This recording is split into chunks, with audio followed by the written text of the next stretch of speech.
Buongiorno cari amici e benvenuti anche oggi nel canale vostro Maledetto Veneziano. Oggi parlerò delle persone fortunate, delle persone che anche se stanno passando un periodo brutto, o dovrebbero passare un periodo brutto, la fortuna di nascosto le bacia e non si rendono conto della fortuna che hanno.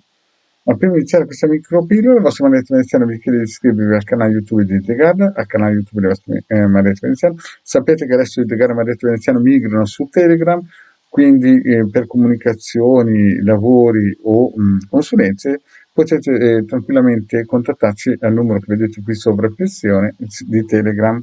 Stiamo abbandonando, migrando da WhatsApp a Telegram per vari motivi. In più vi chiedo di venirci a trovare appunto in Telegram, i link sono sotto qui in descrizione, di scaricare il sito capitano.altavista.org 20 ebook gratuiti di radionica e radioestesia, ne hanno già scaricati 150.000. Il sito capitano, appunto, il link sempre qui sotto in descrizione, abbiamo anche una sezione shop per chi vuole comprare praticamente dei servizi a pagamento di Ildegarda Maledetto Veneziano. Bene, iniziamo un po' questa micropillola parlando di quelle persone, vi faccio degli esempi, no? Alcune volte mi è capitato nella vita di dare dei consigli, no? Dei consigli spassionati, alcune volte gratis, alcune volte a pagamento, ma erano sempre spassionati. Mi ricordo quella volta di quella signora che era padrona di uno stabile, di un ristorante, albergo, ristorante, che io avevo spiegato chi era la sua gerente, no? Ma lei la vedeva come qualcosa di insomma invincibile perché gli pagava l'affitto e quant'altro.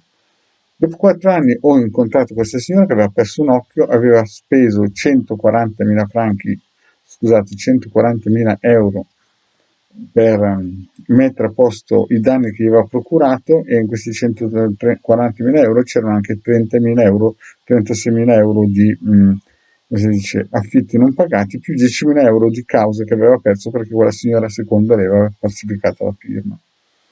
Mi guarda e mi dice: sai Marietto, tu quel giorno dovevi insistere, perché io ho perso 140.000 euro e più, dopo un po' ho perso anche l'occhio per via della tensione, che non dormiva, insomma, tutte quelle cose che quella signora non era fortunata sicuramente.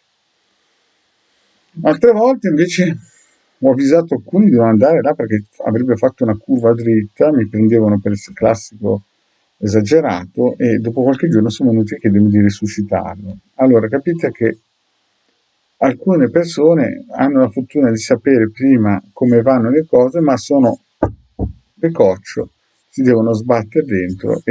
Però ci sono altre persone che, quando ad esempio faccio le sibille, mi rendo conto che molto probabilmente se non avessero quella fortuna hanno delle carte così pesanti, così tra virgolette importanti, così, ma si salveranno perché escono sempre delle carte estremamente positive, cioè praticamente sono come se vanno sull'orlo del precipizio, poi arriverà qualcuno che li salverà. Mi contattano e dico: ma cavolo, tu mi hai detto fortunato, ho preso una legnata. Sì, ma se non ci fosse stata quella fortuna, a quest'ora la legnata non la potresti neanche raccontare. Quindi bisogna ringraziare che non va di peggio. A parte quella signora del ristorante che la prendo sempre come esempio perché, caspita, dopo 4 anni si era reso conto cosa il marietto gli aveva spiegato 4 anni prima, cioè praticamente che quella gerente era un po' una birichina. Quel tipo invece che ha fatto la curva dritta, io gli avevo spiegato che se andava lì si faceva la bua, ma lui era il classico tipo da Rolex, da macchina a 50.000 euro, della serie tu cosa vuoi insegnarmi nella vita che non sei nessuno, sapete quelli lì che camminano sull'acqua e così. E dopo qualche giorno sono venuti a chiedermi se lo risuscitavo. Gli ho detto: guarda che sono Gesù Cristo, capite? Quindi quando il maledetto vede che delle persone sono fortunate, oppure ci sono persone che io vedo che se vanno magari in quella scuola, mi ricordo che c'è una professoressa anni fa, ci ha fatto una consulenza, che questa consulenza come si dice, proposto delle scuole, no? Io ho visto che, cioè, non è che erano delle scuole che andavano bene per lei, però la meno peggio era lontanissima, no? Questa chiaramente ha scelto la più vicina dove, ma era anche la più tremenda, e poi si è venuta a lamentare perché gli avevo detto che, ma io gli avevo detto esattamente l'opposto. Certo che se poi tu, uno che fa una consulenza con Marietto non l'ascolta, ovviamente fa come quello che fa la curva dritta, poi mi vengono a chiedere di resuscitarlo, oppure come quella signora del ristorante che a un certo punto mi ha detto tu quel giorno dovevi insistere, convincermi con tutti i mezzi che potevi. Certo, dopo 140.000 euro che ho perso e mesi e mesi che non dormivo di notte, ho dovuto cominciare a prendere psicofarmaci.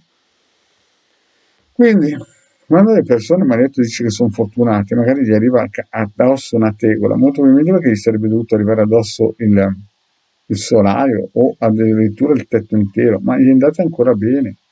Capite, cari miei? Ci sono persone effettivamente che io controllo e vedo che sono nate con la camicia, con 7 o 12 camicie, perché è il karma che le protegge in questa vita qui. Capite? Certo, qualche legnata la bisogna prendere, bisogna avere pazienza, soprattutto anche ad esempio quelle che io vedo che magari avranno anche un ricongiungimento, perché le persone hanno fretta, vogliono tutto e subito, ma bisogna anche tenere in considerazione che ci sono dei tempi che magari in quel periodo che sembra che vada tutto male, qualcuno o qualcosa ti vuole insegnare qualcosa di buono. Bene, cari amici, grazie e alla prossima, ciao.